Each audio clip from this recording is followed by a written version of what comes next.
Hey guys, welcome back to another lesson. So today we're going to be talking about bass lines, and I think bass lines for guitar is something that doesn't get talked about enough. It's really powerful, really accessible, and it really works for blues. So just to give you a couple examples, let's see, there's Pride and Joy, Stevie Ray. Now that's a particular style called boogie woogie, but today we're going to talk about all things bass lines. So let's see, Pine Top Blues. Now my woman got a heart like a rock cast down in the sea. You could do like T-Bone Walker stuff, kind of another way to do the boogie stuff.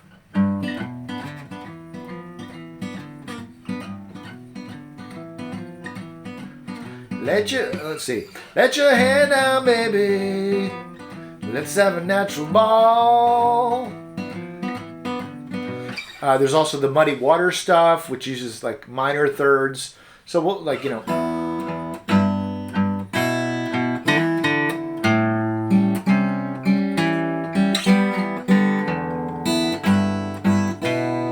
we'll talk about all the different intervals and stuff like that.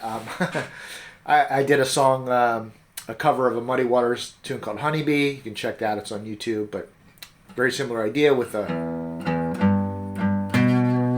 So there's all kinds of places that you'll see like a prominent bass, like a bass line or a bass idea in the blues. So, and it's not always going to be guitar. So, sometimes, like I showed you with the Stevie Ray stuff, the guitar is actually playing the bass line, and that particular boogie woogie sound comes from mimicking like piano players from back in the day. So like the piano guys would play those kind of bass lines with one hand and plunk on some chords with the other hand. And then, guitarists, like Stevie Ray and others would adapt that to the guitar. So sometimes you can hear recordings where the guitar is actually playing a bass line, but then we can also do the same thing, like look at other instruments, old blues, listen to what the piano is doing in the bass, or with the Muddy Water stuff, it's actually the bass guitar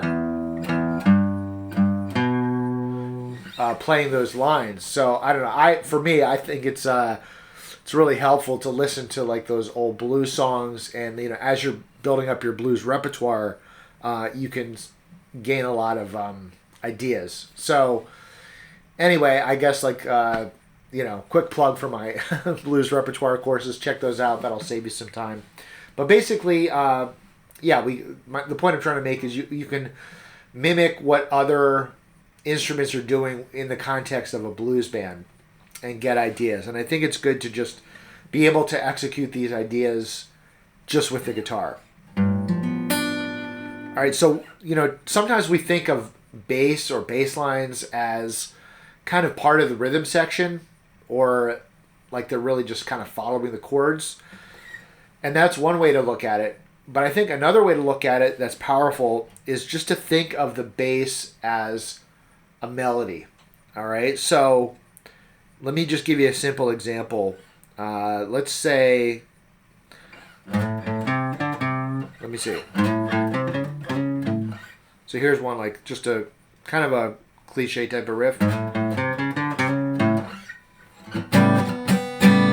So this is kind of a pattern that I've kind of become used to in my style. So bum bum bum bum bum bum bum. So I'm going from my root, starting there, and I'm in the triplet feel. So 1, 2, 1 and 2, and this is a triplet. And then 3 and 1 and triple T, 3 and 4, 2 and 3 and 4, 1 and triple T, 3 and 4, and so. But you sort of stop the melody there, 1 and 2, 1 and triple T, 3 and then you're gonna follow it up with a chord on the second bar. So.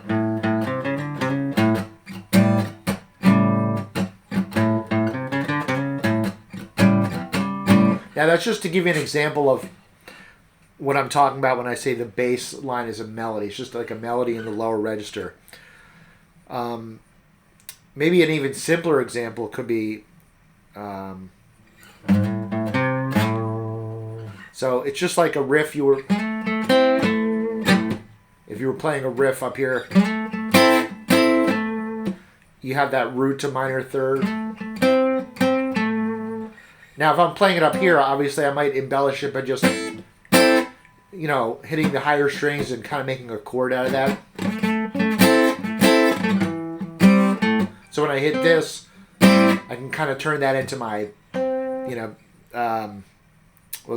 now I'm in the key of A. This would be the C. I can make that a C chord, but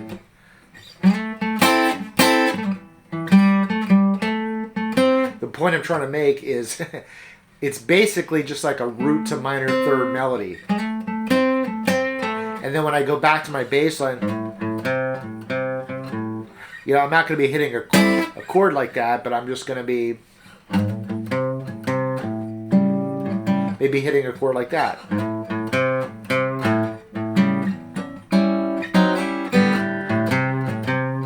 And you can combine the bass lines with other things, like chords and melodies. But hopefully I'm getting this point across is, it's just a melody. Now we want to be a little bit more careful when we're doing bass lines. I think it's more important to hit the roots, for example. So because we do still have that aspect of the bass line where it's functioning as a rhythm section. So in the sense that we want to usually hit the roots of the chords. So although you can also do things on other notes. We'll get to that. Okay, so let's talk about different melodic styles. So, you don't have to start in the root, but I think a root is a good place to start in terms of studying this. So we can do roots to different degrees. So we just talked about root to minor third, and back. When you play root and then somewhere else and go back, it really kind of holds together well as a musical idea. So it has some movement, some melody to it, but then it also resolves back to that one. So that's just a really simple one. But again, you can combine it with other things. So for example, you could hit the chord or a lick.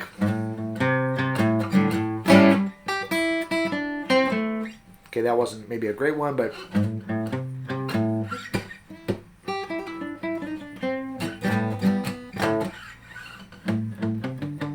now you don't have to stay on the.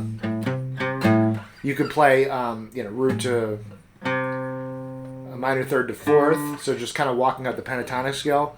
And there's a million different ways you can do it. This is where you want to add a little bit of your own creativity and each position is also going to give you different ideas. So let's just take this position. I'm right there to hit my bar chord. Whoop.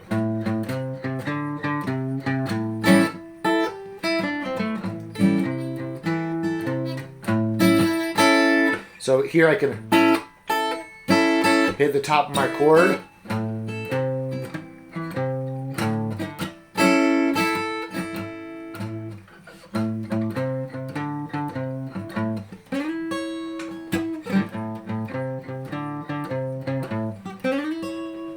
I'm just throwing in random stuff, sort of. So sometimes you can start with the chord. So when you hit this, you're including the low bass note.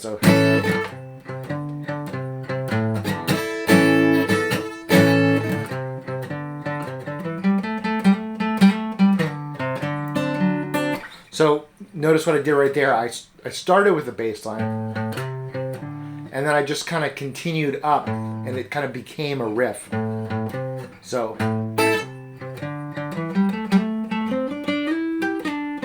So it's kind of one long line there. So try this one.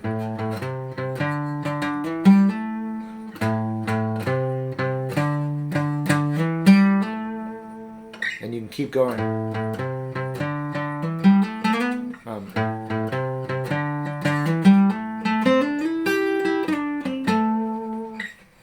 Okay. Now with the chords, throwing in the chords, I'm getting a little ahead of myself, but that's okay. You could play it like on the downbeats with the bass notes. You can stagger it. That's kind of more of the boogie woogie idea, just staggering the bass with the chord. Anyway, let's just keep going on different degrees that we can play with. So there's the minor third, which we just talked about. Then there's the major third, and this kind of gets you into just like walking up the arpeggio. You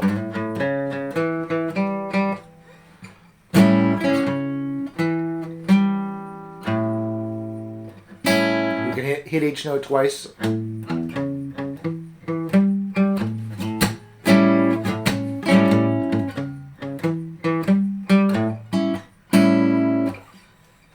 Now, we'll talk more about walking, quote unquote walking bass lines a little bit later, but we'll just use the word walking because I like to say we're walking up the arpeggio.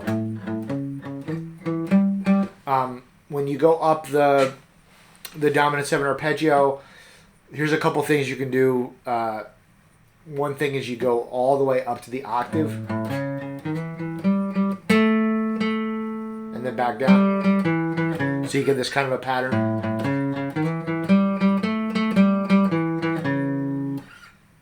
Another thing you can do is just walk it up to the 7th. Maybe something like that.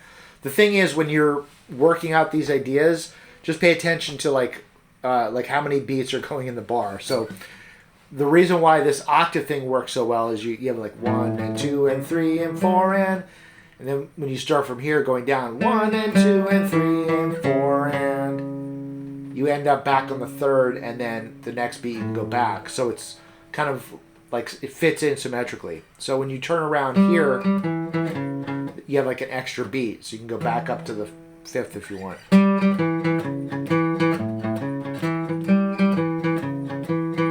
Something like that. Now another thing you can do is throw in the 6th, which gives you a really classic type of sound.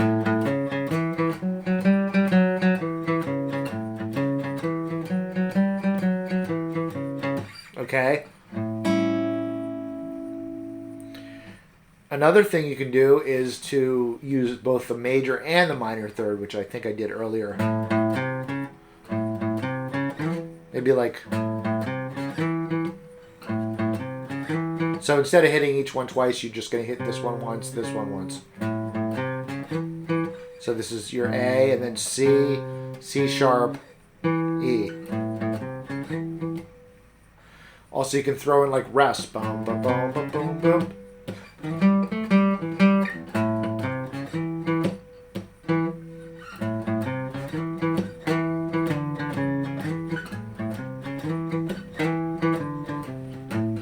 So here's that was just one where I did, the minor third, major third going up, and then like the pentatonic going down.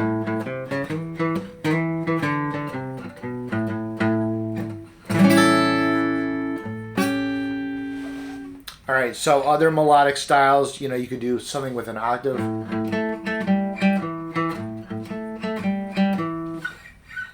That's another kind of a cliche. So bum, bum, bum, bum, up to your octave. So octave, 7th, 5th. Let's see. You could do just root to the 5th to the 7th.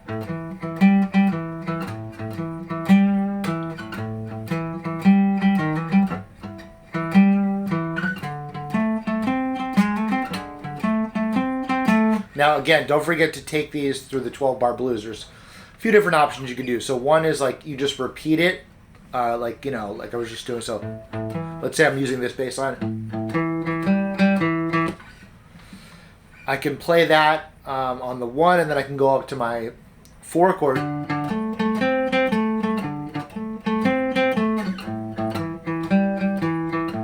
So that's one idea. And by the way, when you're doing that, you can also have a choice, like play it in position or move up. So, you know, you can do this.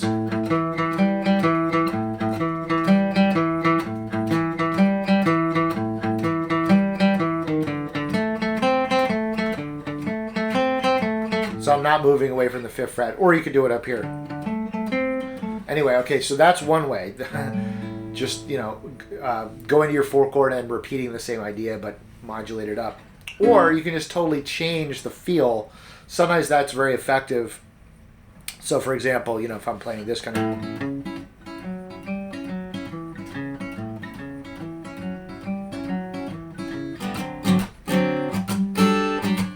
you know, switch to a strum on the 4 chord. It's just a nice little contrast, and then back. When you get that, when you give it that break, you know, and then go back to the bass line, it just sounds cooler.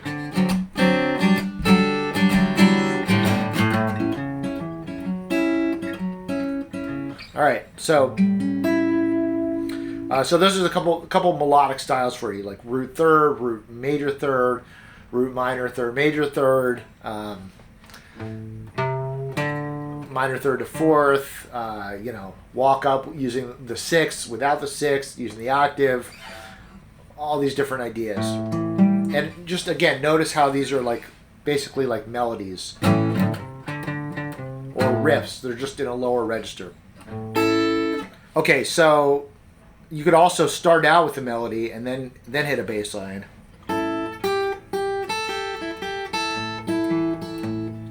Now that's getting into a little root 5 type of bass, which we'll also talk about, but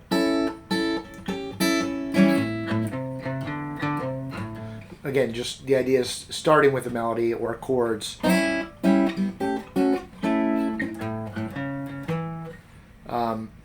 Maybe not the best example, but there's a lot of possibilities. Yeah, that sounded okay.